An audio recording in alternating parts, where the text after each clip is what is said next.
ഇയാളെ കൊല്ലാനായിട്ട് അവർ തീരുമാനിക്കുക, അതിന് തോക്ക് കണ്ടെത്തുക. അപ്പോൾ ഇത് ഇവർക്ക് ചെയ്യാനായിട്ട് ധൈര്യമില്ല. ഈ ആർട്ടിസ്റ്റുകൾ സമരം പ്രഖ്യാപിക്കുകയും ഏകദേശം 50 ദിവസത്തോളം മലയാള സിനിമ മുഴുവൻ സ്തംഭിച്ചു. ഇപ്പം ഞാനിവിടെ മത്സരിക്കുന്നുണ്ട്, എൻ്റെ അസിസ്റ്റൻസ് ആയിരുന്നിട്ടുള്ള ഒരു ദിലീപ്, ലാൽ ജോസ് അടക്കമുള്ളവരൊക്കെ അപ്പുറത്താണ്. അപ്പോൾ നമ്മൾ ഷൂട്ട് ചെയ്യാനായിട്ട് തീരുമാനിച്ചു. പക്ഷേ അപ്പോൾ അതിന് സഹകരിക്കാനായിട്ട് ആർട്ടിസ്റ്റുകൾ ആരും റെഡിയായിട്ട് വരുന്നില്ല. അപ്പോൾ ഞാൻ ലാലു അലക്സിനെ വിളിച്ചിട്ട് ചോദിച്ചു, നിങ്ങളെ നമ്മളിങ്ങനെ കാസ്റ്റ് ചെയ്യാൻ തീരുമാനിച്ചിട്ടുണ്ട്, നിങ്ങൾക്ക് ചെയ്യാൻ താല്പര്യമുണ്ടോ എന്ന് ചോദിച്ചു. അത് എന്നെ വിളിച്ചിട്ട് പറഞ്ഞ് ഞാൻ റെഡിയാണ്, എനിക്ക് കുഴപ്പമൊന്നുമില്ല എന്ന് പറഞ്ഞു. സുരേഷ് കൃഷ്ണ പറഞ്ഞ് ഞാൻ ചെയ്യാം, എനിക്ക് അമ്മയുടെ വിലക്ക് പ്രശ്നമില്ല, ഞാൻ എന്തായാലും ഈ ക്യാരക്ടർ എനിക്ക് വിട്ടുകളയാൻ പറ്റില്ല.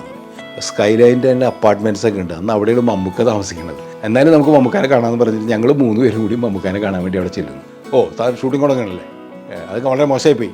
ലാലു അലക്സിനോട് പുള്ളി പറയുകയും ചെയ്തത്, നീ ഒരു തരം കരിങ്കാലിയാണെന്നൊക്കെ പറഞ്ഞു. മമ്മൂക്ക പറഞ്ഞു, എവിടെ ഒരിക്കൽ ക്യാമറ ഒന്ന് കാണിച്ചു തരുമോ, കാരണം ക്യാമറ കാണാൻ കൊതിയാവുകയാണ്.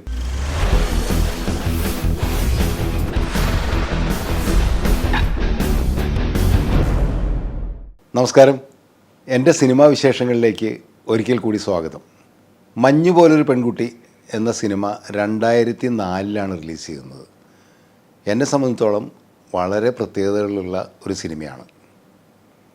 2004 ആ സിനിമ വരുമ്പോൾ തിയേറ്ററിലെത്തിക്കഴിഞ്ഞപ്പോൾ സത്യത്തിൽ അന്ന് എൻ്റെ സിനിമകൾക്കൊക്കെ കൂടുതലുള്ളതും ഈ കുടുംബ പ്രേക്ഷകരാണ്, സ്ത്രീകളാണ് സിനിമ കാണാനായിട്ട് കൂടുതൽ വരുന്നതും. അപ്പോൾ അങ്ങനൊരു സിനിമ അവരാരും പ്രതീക്ഷിക്കുന്നില്ല, പ്രത്യേകിച്ചും ഒരു ടീനേജ് സിനിമ. എല്ലാം പുതിയ ആൾക്കാർ, ഹീറോയിൻ എന്നൊക്കെ പറയുന്നതൊക്കെ ടീനേജ് കുട്ടികളാണ് അതിൽ അഭിനയിക്കുന്നത്. പിന്നെ of course Lalu Alex, Bhanupriya, Suresh Krishna, അങ്ങനെ സീനിയർ ആർട്ടിസ്റ്റുകളുമുണ്ട്. പക്ഷേ സിനിമ തുടങ്ങി ആദ്യത്തെ ഒരു 2-3 സീൻ കഴിഞ്ഞപ്പോൾ തന്നെ സത്യത്തിൽ സ്ത്രീകളൊക്കെ ആകെ ഷോക്കായി. കാരണം അങ്ങനൊരു തീം അവരാരും പ്രതീക്ഷിക്കുന്നില്ല ആ സിനിമയിൽ. ഒരുപക്ഷെ മലയാള സിനിമയിൽ വന്നിട്ടുള്ള ആദ്യത്തെ ഒരു ചൈൽഡ് അബ്യൂസ് ആയിട്ട് ബന്ധപ്പെട്ടുള്ളൊരു തീമായിരിക്കും അത് എന്നാണ് എനിക്ക് തോന്നുന്നത്. പ്രത്യേകിച്ച് ഒരു ടീനേജ് പെൺകുട്ടിക്ക് സെക്ഷലി ഹരാസ്മെൻറ്റ് സ്വന്തം വീട്ടകത്തു നിന്ന് തന്നെ അനുഭവിക്കേണ്ടി വരുന്നു എന്നുള്ളത് അന്ന് സ്ക്രീനിലത് കാണാൻ ആരും ആഗ്രഹിച്ചിരുന്നില്ല എന്നുള്ളതാണ് സത്യം. ഇന്നിപ്പം നമ്മൾ ഒരുപാട് ചർച്ച ചെയ്യുന്നൊരു വിഷയമാണ്. ഒരുപക്ഷെ 2024 20 വർഷങ്ങൾക്ക് ശേഷമാണ് ആ സിനിമ ഇറങ്ങുന്നതെങ്കിൽ ഇപ്പോൾ ആൾക്കാർ വളരെയധികം സ്വീകരിക്കുമായിരുന്നു. അതോടൊപ്പം തന്നെ വളരെയധികം റിലേറ്റ് ചെയ്യുമായിരുന്നു പല ഇൻസിഡൻസുമായിട്ട്.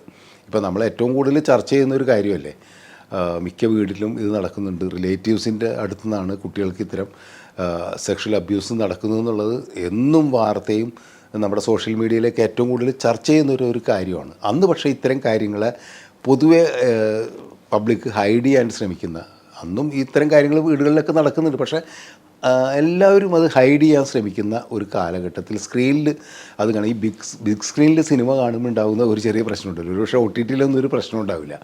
അന്ന് OTT ഒന്നുമുള്ള കാലമല്ലല്ലോ. അപ്പോൾ അത് കാണുമ്പോൾ ഉണ്ടാകുന്ന ഒരു അസ്വസ്ഥയായിരിക്കാം ആ സിനിമയുടെ ആദ്യത്തെ ദിവസങ്ങളിൽ സ്ത്രീ പ്രേക്ഷകരൊക്കെ എന്നോട് പറഞ്ഞത്. പലരും വിളിച്ചിട്ടൊക്കെ പറഞ്ഞു, കമലിൽ നിന്ന് ഞങ്ങളിങ്ങനെ സിനിമ പ്രതീക്ഷിച്ചില്ല എന്ന്. പക്ഷേ ആ ഒരു മറുപടി ഞാനും പ്രതീക്ഷിച്ചിരുന്നതാണ്, അങ്ങനെ തന്നെ ആയിരിക്കും പ്രേക്ഷകർ പറയുക എന്നുള്ളത്. പക്ഷേ അങ്ങനൊരു സിനിമ ചെയ്യണം എന്നുള്ളത് എൻ്റെയും കൂടി ഒരു തീരുമാനത്തിൻ്റെ ഭാഗമായിട്ട് സംഭവിച്ചതാണ്. അതിൻ്റെ വിശേഷങ്ങളിലേക്ക് വന്നു കഴിഞ്ഞാൽ, ഹൗളി പോട്ടൂർ എന്ന് പറയുന്ന ഒരു അമേരിക്കൻ മലയാളിയാണ് ആ സിനിമയുടെ നിർമ്മാതാവ്.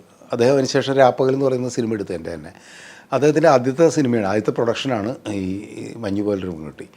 അദ്ദേഹം ഒരു സിനിമ ചെയ്യണമെന്ന് പറഞ്ഞ് എൻ്റെ അടുത്ത് വന്നു. ഞങ്ങൾ ആ കാര്യങ്ങളൊക്കെ സംസാരിച്ചു. അപ്പോൾ കലവൂർ രവികുമാറാണ് സ്ക്രിപ്റ്റ് എഴുതാനായിട്ട് ഞങ്ങൾ ഒരുമിച്ചാണ് ഇരിക്കുന്നത്. ഈ കഥയല്ല ഞങ്ങൾ ആദ്യം ആലോചിച്ചിരുന്നത്, മറ്റൊരു സിനിമയായിരുന്നു. ആ സിനിമയുടെ പേരും അന്ന് ഞങ്ങൾ അനൗൺസ് ചെയ്തതാണ്. പേര് വളരെയധികം ആൾക്കാർ ശ്രദ്ധിക്കപ്പെടുകയൊക്കെ ചെയ്തിരുന്നു. മുന്തിരിപ്പൂക്കളുടെ അതിഥി എന്നായിരുന്നു ആ സിനിമയുടെ പേര്, ആ കഥയുടെ പേരുണ്ടായിരുന്നത്. വളരെ ഡിഫറൻ്റ് ആയിട്ടുള്ള ഒരു അറ്റ്മോസ്ഫിയറിൽ നടക്കുന്ന ഒരു കഥ എന്നുള്ള രീതിയിലാണ് ഞങ്ങളതിൻ്റെ തീമൊക്കെ ആലോചിച്ച് കുറേ കാര്യങ്ങൾ മുന്നോട്ട് പോയതിൻ്റെ. ഏകദേശം കാസ്റ്റിംഗ് വരെയും അന്ന് പൃഥ്വിരാജിനെയാണ് പ്രധാന വേഷത്തിൽ ഞാൻ ആലോചിച്ചിരുന്നത്. പൃഥ്വിരാജ് അന്ന് കയറി വരുന്നുള്ളൂ ഹീറോ എന്നുള്ളത്. പിന്നെ ഒരു വലിയ ഹീറോയിൻ വേണം, അത് നമ്മൾ അങ്ങനത്തെ ഒരു പെൺകുട്ടിയെ സ്ത്രീയെ കണ്ടെത്തണം എന്നുള്ള രീതിയിലേക്ക് നിന്ന് ആ ഒരു ചർച്ചകൾ നടക്കുന്ന സമയത്ത് കഥയുടെ എവിടെയോ ഒരു വെച്ചിട്ട് ഞങ്ങൾക്ക് ഭയങ്കരമായിട്ടൊരു ബ്ലോക്ക് വന്നു. ഒട്ടും മുന്നോട്ട് പോകുന്നില്ല കഥ. ഏകദേശം 2-3 മാസമൊക്കെ കഥയായിട്ട് ഇരുന്നിട്ട് പോലും അതങ്ങോട്ട് മുന്നോട്ട് പോകുന്നില്ല. ചില കഥകൾ അങ്ങനെയാണ്. പക്ഷെ പിന്നീട് ഇനിയിപ്പോൾ ചെയ്യുകയാണെങ്കിൽ ചിലപ്പോൾ എനിക്ക് അതിനൊരു സെക്കൻഡ് ഹാഫിലൊക്കെ ഒരു കഥയുടെ ഒരു ഡെവലപ്മെൻറ്റ് കിട്ടും. അന്ന് പക്ഷേ അത് ഞങ്ങൾക്ക് ബ്ലോക്കായിട്ട് മുന്നോട്ട് പോയില്ല. അങ്ങനെ ഞാനും കലവൂർ രവികുമാറും കൂടി ആലോചിച്ച് എന്ത് ചെയ്യാൻ പറ്റും എന്നിങ്ങനെ കുറേ ആലോചന നടക്കുന്നതിൻ്റെ ഇടയിൽ ഒരു ദിവസം പെട്ടെന്ന് കലൂർ രവികുമാറാണ് ഈ തീം എന്നോട് പറയുന്നത്. ഈ തീം കേട്ട ഉടനെ എനിക്ക് ഭയങ്കരമായിട്ട് സ്ട്രൈക്ക് ചെയ്തു. കാരണം അതിൻ്റെ അകത്ത് ഈ സെക്ഷലി അബ്യൂസ് ചെയ്യുന്നു എന്നുള്ളത് മാത്രമല്ല, ആ കുട്ടി തിരിച്ചതിനെ റിവോൾട്ട് ചെയ്തൊരു രീതിയുണ്ട്. കാരണം നേരിട്ട് അതിന് പറയാൻ പറ്റില്ല, അമ്മയോടും പറയാൻ പറ്റില്ല, ഒന്നുമില്ലാണ്ട് അവരുടെ ഗ്രൂപ്പിൽ പ്രത്യേകിച്ചും ആ കുട്ടിയെ ഇഷ്ടപ്പെടുന്ന ഒരു പയ്യനുണ്ട്, അവൻ്റെ സുഹൃത്തുണ്ട്. അങ്ങനെ ഒരു കുട്ടികളുടെ ഒരു ഗ്രൂപ്പിൽ നിന്നിട്ട് ഇതിന് എങ്ങനെ പരിഹാരം ഉണ്ടാക്കാം എന്ന് ചോദിച്ചപ്പോൾ അവരുടെ അന്നത്തെ ടീനേജ് കുട്ടികളുടെ ബുദ്ധിയിൽ പ്ലസ് വണ്ണിനൊക്കെ പഠിക്കുന്ന കുട്ടിയാണത്. അവർക്ക് തോന്നിയെന്ന് വെച്ചാൽ ഇയാളെ കൊല്ലുക എന്നുള്ളതായിരുന്നു. ഇയാളെ കൊല്ലാനായിട്ട് അവർ തീരുമാനിക്കുക, അതിന് തോക്ക് കണ്ടെത്തുക. അപ്പോൾ ഇത് ഇവർക്ക് ചെയ്യാനായിട്ട് ധൈര്യമില്ല. അതിന് ഇവരെ ശല്യം ചെയ്യുന്നു എന്ന് അവർ ധരിക്കുന്ന അപ്പുറത്തെ ഒരു അങ്കിളുടെ ക്യാരക്ടറുണ്ട്. അതാണ് ലാലു അലക്സ് ചെയ്തത്. ആ ലാലു അലക്സിനെ കൊണ്ട് ഇത് ചെയ്യിക്കാനായിട്ട് അയാളെ പ്രേരിപ്പിക്കുക. ഒരുപക്ഷെ കുറച്ച് അസംഭാവ്യമെന്ന് തോന്നുന്ന രീതിയിൽ, പക്ഷേ ലാലു അലക്സിൻ്റെ ക്യാരക്ടർ അതുകൊണ്ടാണ് നമ്മളങ്ങനെ ഡെവലപ്പ് ചെയ്തത്. അയാളെ കൊണ്ട് കൊല്ലിക്കാനായിട്ട് തീരുമാനിക്കുക. ഈ ബ്രെയിൻ മുഴുവൻ ഉള്ളത് ഒരു കമ്പ്യൂട്ടർ. അന്ന് ഈ കമ്പ്യൂട്ടറിൻ്റെ ഇത്തരം കാര്യങ്ങൾ ഇൻ്റർനെറ്റുമായിട്ട് ഇത്രയും സജീവമായിട്ടില്ല പുതിയ തലമുറ, ഈ പ്രത്യേകിച്ചും കുട്ടികളൊക്കെ. ആ കുട്ടികൾ അങ്ങനെ അതിൽ ജീനിയസ് ആയിട്ടുള്ളൊരു പയ്യൻ അതിന് കുറേ ഐഡിയാസ് പറഞ്ഞു കൊടുക്കുക, ഇതിനു വേണ്ടി ശ്രമം നടത്തുന്നു എന്ന് പറയുന്നതാണ് ആ കഥയുടെ ഒരു പുതുമ. എനിക്കതിനെ തോന്നി. ഈ വിഷയത്തിൻ്റെ ഗൗരവം ഉള്ളപ്പോൾ തന്നെ സെക്കൻഡ് ഹാഫിൽ സംഭവിക്കുന്ന ഈ ഒരു കാര്യങ്ങളൊക്കെ ഉണ്ടല്ലോ, അങ്ങനെയാണ് ആ കഥ ഞങ്ങൾ ഡെവലപ്പ് ചെയ്യുന്നത്. അപ്പോൾ ഈ കഥ അങ്ങ് ഡെവലപ്പ് ചെയ്ത് വന്നു കഴിഞ്ഞപ്പോൾ ഞങ്ങൾ പ്രൊഡ്യൂസറോട് സംസാരിക്കുന്നു, എല്ലാവരോടും സംസാരിക്കുമ്പോൾ നമുക്ക് മറ്റേ കഥയേക്കാളും അവർക്കൊക്കെ ഇഷ്ടപ്പെട്ടത് ഈ കഥയാണ്. കുറച്ചും കൂടി മൂവ് ചെയ്യുന്നുണ്ട് ഈ കഥ. പിന്നെ സ്വർഗേത്ര ആണ് അപ്പച്ചനാണ് ഇതിൻ്റെ ഡിസ്ട്രിബ്യൂഷനും. അദ്ദേഹത്തോടും സംസാരിച്ചപ്പോൾ ഈ കഥയാണ് അദ്ദേഹത്തിനും കൂടുതൽ ഇഷ്ടം. പ്രത്യേകിച്ചും ടീനേജ് സിനിമ കമൽ ചെയ്താൽ കൂടുതൽ നന്നാവും എന്നുള്ളൊരു തെറ്റിദ്ധാരണ അന്ന് അവിടെ ഉണ്ട്. നമ്മളൊക്കെ കഴിഞ്ഞ് നിൽക്കുന്ന സമയമാണ്. അപ്പോൾ അതുകൊണ്ടായിരിക്കാം അങ്ങനെ ഞങ്ങൾ ഈ സബ്ജക്റ്റിലേക്ക് ലാൻഡ് ചെയ്യുകയാണ് ചെയ്തത്. അങ്ങനെയാണ് മഞ്ഞു പോലൊരു പെൺകുട്ടി എന്നുള്ള പേരിടുന്നത്. ആ പേര് പെട്ടെന്ന് ഇതേപോലെ പല സിനിമകൾക്കും പേര് പറയുന്നത് ഞാൻ തന്നെയാണ് ആദ്യം. ഈ മുന്തിരിപ്പൂക്കളുടെ അതിഥി എന്ന് പറഞ്ഞ പോലെ തന്നെ ഒരു പേര് എന്നുള്ള രീതിയിൽ മഞ്ഞു പോലൊരു പെൺകുട്ടി എന്നുള്ള പേര് പറഞ്ഞപ്പോൾ ആ പേരും ഭയങ്കരമായിട്ട് അട്രാക്റ്റ് ചെയ്ത് എല്ലാവർക്കും ഇഷ്ടപ്പെട്ടു. പിന്നെ വളരെ പെട്ടെന്നായിരുന്നു. അപ്പോൾ ആദ്യം ആലോചിച്ചത് ഈ പെൺകുട്ടിയായിട്ട് പുതിയൊരു കുട്ടിയെ കാസ്റ്റ് ചെയ്യണം, അതുപോലെ പെൺകുട്ടിയുടെ കൂട്ടുകാരനായിട്ടും പുതിയ ആൾക്കാരെ. അങ്ങനെ അതിൻ്റെ കാസ്റ്റിങ്ങിന് വേണ്ടിയിട്ട് ഞങ്ങൾ കാസ്റ്റിംഗ് കോൾ എന്ന് പറഞ്ഞിട്ട്, അന്ന് ടെലിവിഷനിലും സോഷ്യൽ മീഡിയ അങ്ങനെ അത്ര സജീവമല്ലാത്തതുകൊണ്ട്, സോഷ്യൽ മീഡിയ ഇല്ല ആ സമയത്ത്, നമ്മൾ പത്രത്തിലേക്ക് പരസ്യം കൊടുക്കുകയാണ് ചെയ്തത്. അപ്പോൾ അന്ന് ഈ ടെലിവിഷനിൽ ചില പ്രോഗ്രാം കാണും. അങ്ങനെ ഒരു പ്രോഗ്രാം കണ്ടു കഴിഞ്ഞപ്പോൾ ആ പ്രോഗ്രാമിലൊരു പയ്യനെ ഞാൻ കണ്ടിരുന്നു, ജയകൃഷ്ണൻ എന്നാണ് പേര്. നല്ല മിടുക്കനായിട്ടുള്ള സ്മാർട്ടായിട്ടുള്ള കുട്ടി. അവരെ ഞാൻ നോക്കി വെച്ചിരുന്നു. പക്ഷേ ഓഡീഷന് അന്ന് കുറേ കുട്ടികൾ വന്നിട്ടുണ്ടായിരുന്നു, ആൺകുട്ടികൾ വന്നിട്ടുണ്ടായിരുന്നു, പെൺകുട്ടികളൊക്കെ വന്നിട്ടുണ്ടായിരുന്നു. അങ്ങനെ അതിൽ നിന്ന് സെലക്ട് ചെയ്യാമെന്ന് പറഞ്ഞിട്ട് ഈ ജയകൃഷ്ണനോടും നമ്മൾ ഓഡീഷന് വരാൻ പറഞ്ഞു. വിളിച്ചു വരുത്തിയാണ് അവനെ. പക്ഷെ അവൻ നന്നായി പെർഫോം ചെയ്തു. അങ്ങനെയാണ് ഈ പയ്യനായിട്ട് അവനെ തീരുമാനിക്കുന്നത്. പക്ഷേ പെൺകുട്ടിയെ നമ്മൾ അന്ന് ഓഡീഷന് നോക്കിയിട്ട് ഹീറോയിൻ, പ്രത്യേകിച്ചും ആ ക്യാരക്ടർ അത്രയും പ്രാധാന്യമുള്ളൊരു ക്യാരക്ടർ ആയതുകൊണ്ട് പെൺകുട്ടി, കുറേ പെൺകുട്ടികളെ നമ്മൾ ഓഡിഷൻ ചെയ്തു, കുറേ പേരുടെ ഫോട്ടോസ് നോക്കി, അങ്ങനെയൊന്നും പറ്റില്ല. ആ സമയത്താണ് പെട്ടെന്ന് ഈ പോപ്പി കൊടാല പരസ്യം ടി വിയിലേക്ക് വരും. അത് വളരെ അട്രാക്റ്റീവായിട്ടുള്ളൊരു പരസ്യമാണ്. അതിൽ വളരെ ചെറിയൊരു കുട്ടി, ടീനേജ് ആയിട്ടുള്ളൊരു കുട്ടി, എനിക്കതിന് ഭയങ്കര കൗതുകം തോന്നി. അങ്ങനെ ഞാനത് പ്രൊഡക്ഷൻ്റെ ആൾക്കാരോട് ചോദിച്ചു. പറഞ്ഞാൽ അത് ബോംബെയിലുള്ളൊരു കുട്ടിയാണ്, അവിടെ നിന്ന് ഇതിന് വേണ്ടിയിട്ട് മോഡലായിട്ട് കൊണ്ടുവന്നാണെന്ന് പറഞ്ഞു. നമ്മൾ ബോംബെയിൽ അന്വേഷിച്ചു. അമൃത പ്രകാശ് എന്നാണ് ആ കുട്ടിയുടെ പേര്. ആ കുട്ടിയെ നമ്മൾ തപ്പിയെടുത്തു, കുട്ടിയെ വരുത്തി, കുട്ടിയുടെ ഓഡിഷൻ ചെയ്തു. അപ്പോൾ അവൾക്ക് മലയാളം അറിയില്ല, ഒന്നും അറിയില്ല. പക്ഷേ ഭയങ്കര ഇന്നസെൻ്റ് ആയിട്ടൊരു മുഖമുണ്ട് ആ കുട്ടിക്ക്. എനിക്ക് അതായിരുന്നു അതിൻ്റെ അട്രാക്ഷൻ. ഒരു കാര്യം അവൾക്കറിയില്ല, അങ്ങനത്തെ ഒരു ചെറിയ കുട്ടിയായിരുന്നു. പക്ഷേ ആ ഇന്നസെൻസ് ആണ് നമ്മളെ അട്രാക്റ്റ് ചെയ്തത്. അപ്പോൾ ഞാൻ പറഞ്ഞു, ഈ കുട്ടിയെ കൊണ്ട് ചെയ്യിക്കാൻ പറ്റുമെന്നുള്ളത് എനിക്ക് നല്ല വിശ്വാസമുണ്ട്, ഇവളും മതി എന്ന് പറഞ്ഞു. അങ്ങനെയാണ് ബോംബെയിൽ നിന്ന് വന്നൊരു കുട്ടിയാണ് ആ റോൾ അഭിനയിച്ചത്, അമൃത പ്രകാശ്. നിധി എന്നായിരുന്നു ആ കഥാപാത്രത്തിൻ്റെ പേര്. വളരെ ഇന്നസെൻ്റായിട്ട് ആ സിനിമ കണ്ടിട്ടുള്ള എല്ലാവർക്കും അറിയാൻ പറ്റും. പിന്നെ നമ്മൾ അതിലാലോചിച്ചപ്പോൾ രണ്ട് പ്രധാന മെയിൽ ക്യാരക്ടേഴ്സ്, അതിലൊന്ന് ലാലു അലക്സ്. അന്ന് ഇങ്ങനെ ലാലു അലക്സ് പ്രത്യേകിച്ചും വളരെ ഫ്ലെക്സിബിളായിട്ട് അത്യാവശ്യം ഹ്യൂമറൊക്കെ ചെയ്യുന്ന കഥാപാത്രങ്ങൾ അവതരിപ്പിക്കുന്ന ഒരു കാലവും കൂടിയാണ്. ലാലുവിനെ നമുക്ക് ഈ ക്യാരക്ടറിന് കാസ്റ്റ് ചെയ്യാൻ വെച്ചിട്ട് അത് തീരുമാനിച്ചു.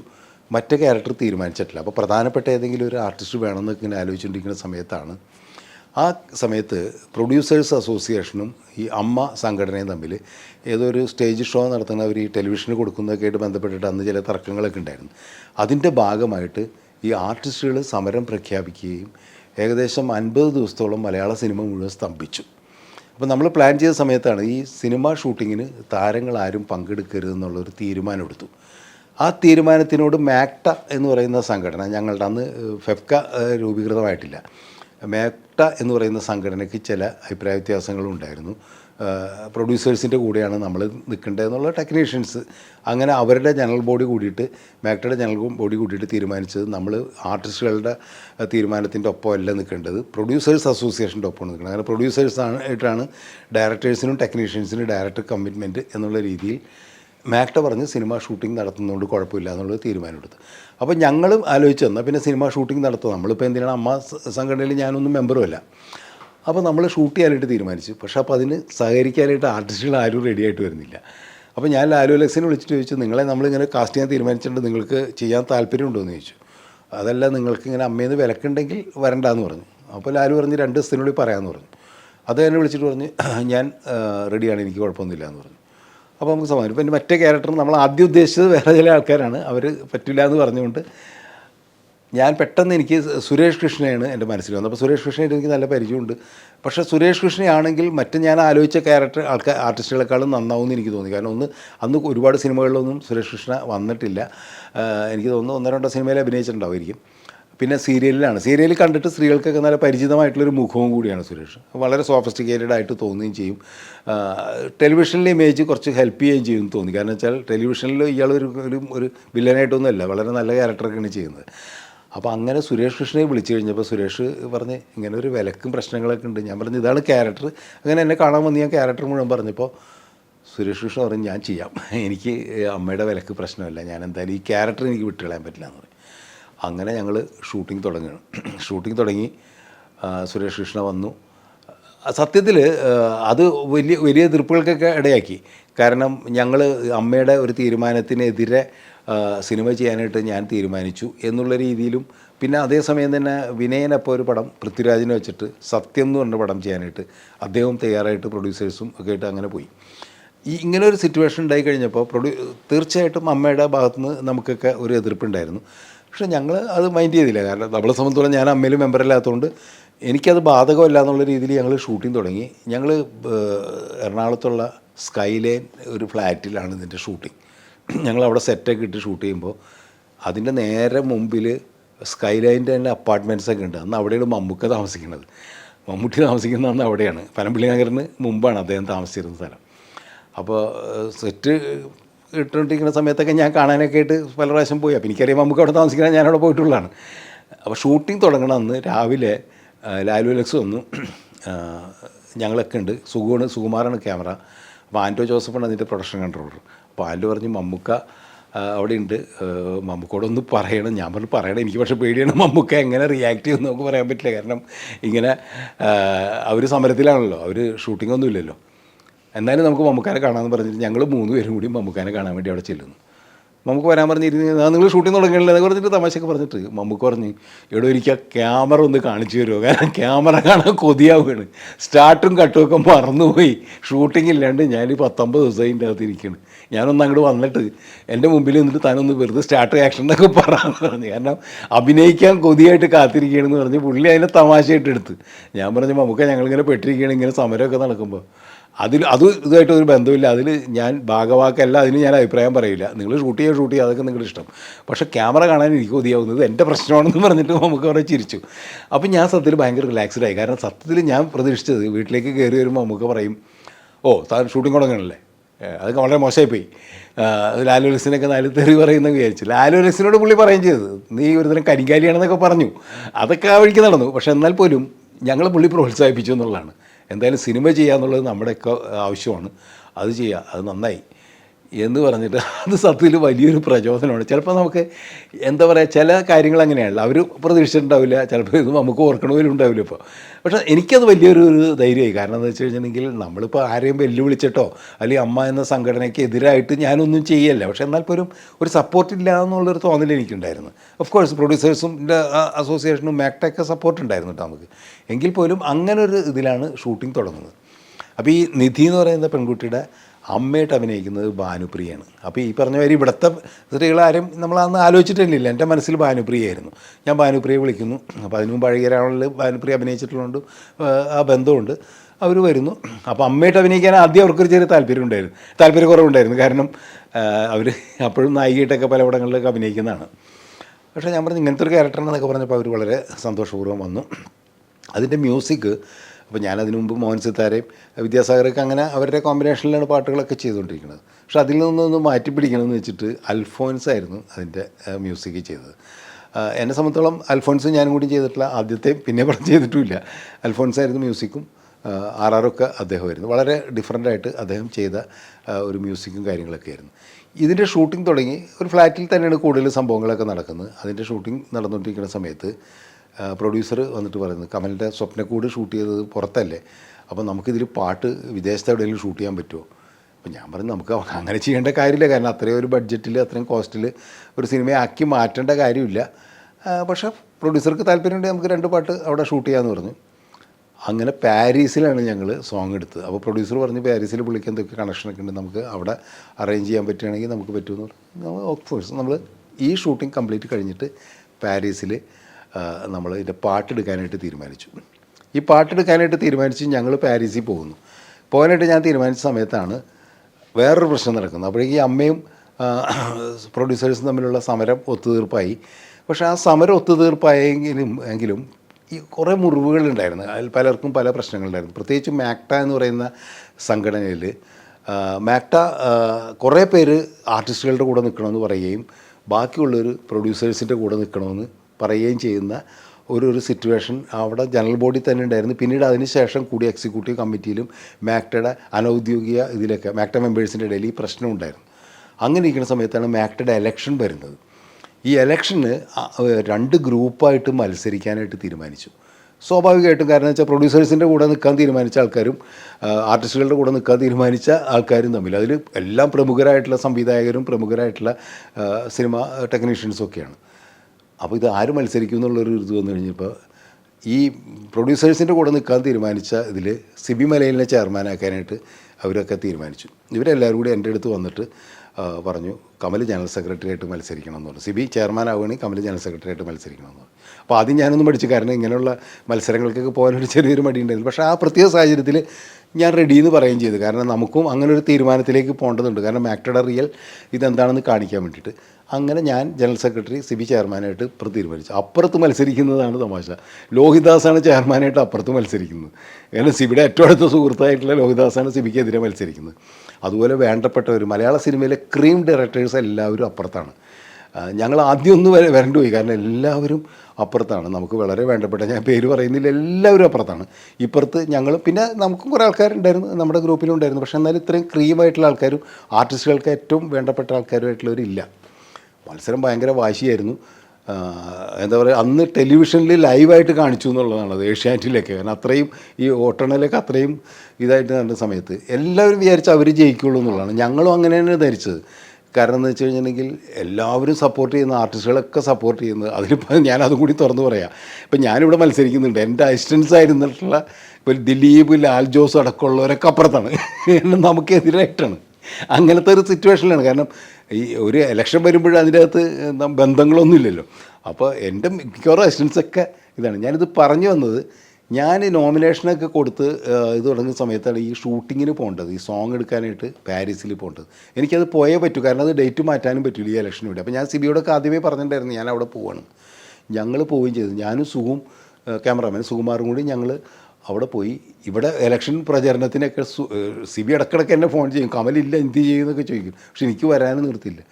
ഈ ഇലക്ഷൻ്റെ അന്ന് രാവിലെയാണ് ഞാൻ തിരിച്ചിവിടെ എത്തുന്നുള്ളൂ. അപ്പോൾ ഇടക്കിടക്ക് ഇങ്ങനെ എല്ലാവരും ഇവിടെ തന്നെ വിളിയാണ്. എനിക്ക് ഈ ഷൂട്ടിങ്ങിൻ്റെ ഇടയിൽ അവിടെ പാരീസിൽ ഐഫൽ ടവറിൻ്റെ മുമ്പിലൊക്കെ സോങ് എടുത്ത് ഷോട്ട് എടുത്തുകൊണ്ടിരിക്കുന്ന സമയത്ത് ഫോൺ വരും, ഇങ്ങനെയാണ് പ്രശ്നം ഇവിടെ എന്നൊക്കെ പറഞ്ഞിട്ട്. അങ്ങനെയൊക്കെ ഷൂട്ടിങ്ങിൻ്റെ ഇടയിൽ നമുക്കിത് ഭയങ്കര ഒരു പ്രഷറും കൂടിയായിരുന്നു. പക്ഷേ എനിക്ക് ഷൂട്ടിങ് വിട്ടിട്ട് പോരാനും പറ്റാത്തതുകൊണ്ട് ഞാൻ തിരിച്ചു വരുന്നത് അന്ന് രാവിലെയാണ്.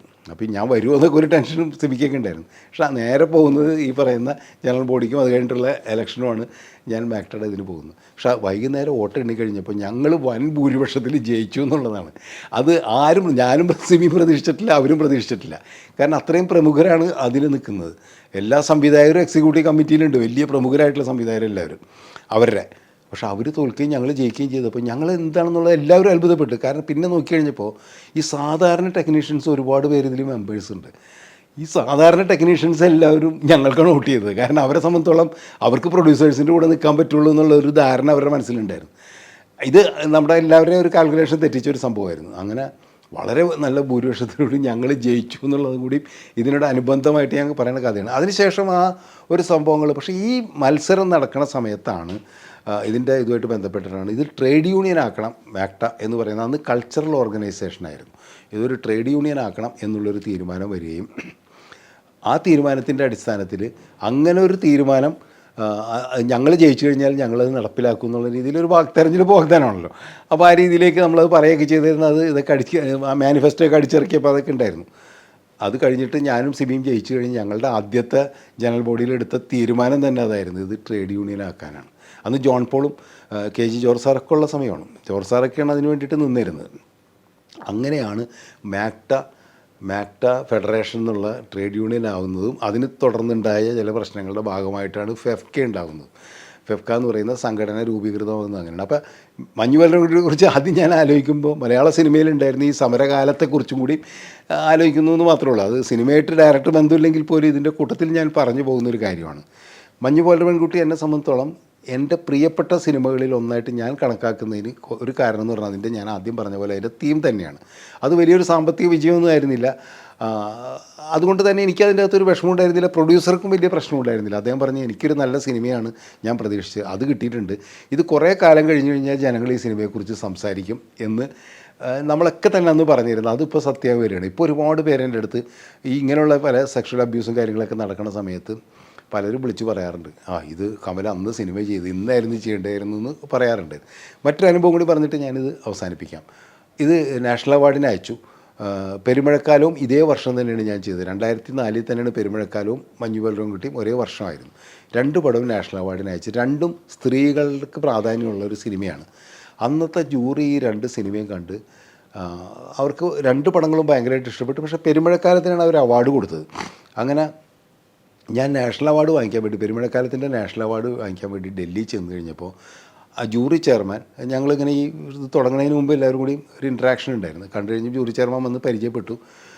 ഞാൻ കമലാണെന്ന് പറഞ്ഞുകൊണ്ട് ജൂറി ചെയർമാൻ എന്നെ വിളിച്ച് കൈയൊക്കെ തന്ന് 2 പടങ്ങൾ കണ്ടു, 2ഉം നന്നായിട്ടുണ്ട്. പക്ഷേ ഞങ്ങൾക്ക് ചില കാരണങ്ങളാൽ മഞ്ഞുപോലൊരു പെൺകുട്ടിക്ക് അവാർഡ് കൊടുക്കാൻ പറ്റിയില്ല. പക്ഷേ ആ പെൺകുട്ടിക്ക് അതിൽ അഭിനയിച്ച ഈ അമൃത പ്രകാശ് എന്ന് പറയുന്ന മെയിൻ കുട്ടിക്ക് മികച്ച നടിക്കുള്ള ഇതിൽ ലാസ്റ്റ് റൗണ്ടിൽ വരെ ഉണ്ടായിരുന്നു.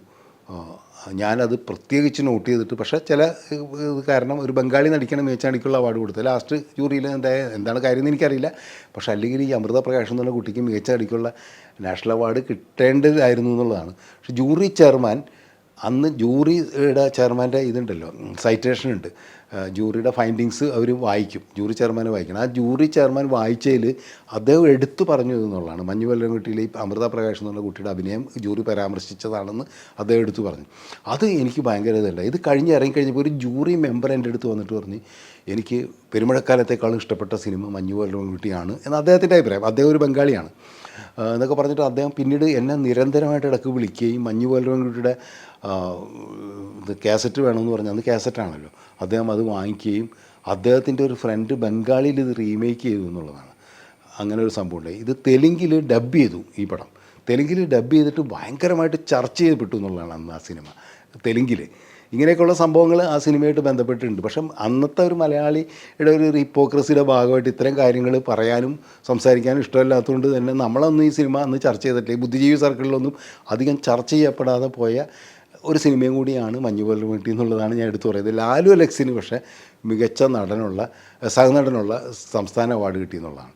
അന്ന് ഇതേപോലെയായിരുന്നു. പെരുമഴക്കാലവും മഞ്ഞുപോലൊരു പെൺകുട്ടിയും ഒരുമിച്ച് അവാർഡിന് അയക്കുകയും പെരുമഴക്കാലത്തിൽ സഹനടനായിട്ട് മാമുക്കോയൊക്കെ അവാർഡ് കിട്ടുമെന്നാണ് ഞങ്ങളെല്ലാവരും വിചാരിച്ചുകൊണ്ടിരുന്നത്. പക്ഷേ അവാർഡ് വന്നു കഴിഞ്ഞപ്പോൾ എനിക്ക് മാമുക്കോയൊക്കെ അവാർഡ് കിട്ടാത്തതിൽ അതിൻ്റെ സങ്കടം പറയാൻ പറ്റാത്ത ഒരു പ്രശ്നമുണ്ടായി. കാരണം ലാലു അലക്സിന് എൻ്റെ സിനിമയിൽ നിന്ന് തന്നെയല്ല അവാർഡ് കിട്ടിയത്. അത് ലാലു അലക്സിനെ സംബന്ധിച്ചോളം ജീവിതത്തിൽ ആദ്യമായിട്ട് കിട്ടുന്നൊരു അവാർഡാണ്. എപ്പോഴും ഇപ്പോൾ കണ്ടാലും എൻ്റെ അടുത്ത് ലാലു അലക്സ് ആദ്യം പറയുന്നൊരു കാര്യമാണ്, എനിക്ക് അവാർഡ് വാങ്ങിച്ചു വന്ന സംവിധായകനാണ് എന്ന് പറയുന്ന ഒരു സ്നേഹമുണ്ട്. അപ്പോൾ അങ്ങനെ ആലോചിക്കുമ്പോൾ നമുക്ക് ഒരുപാട് ഓർക്കാൻ ഉള്ളൊരു സിനിമയാണ് മഞ്ഞുപോലൊരു പെൺകുട്ടി. ഞാൻ പറഞ്ഞ പോലെ തന്നെ ഇപ്പോൾ ഈ കാലത്ത് ഏറ്റവും ആവശ്യമായിട്ടുള്ളൊരു തീം എന്നുള്ള രീതിയിൽ ഇപ്പോഴത്തെ പ്രേക്ഷകർ അത് കണ്ടിട്ട് സ്വീകരിക്കുന്നുണ്ട്, കാണുന്നുണ്ടെന്നാണ് ഞാൻ വിശ്വസിക്കുന്നത്.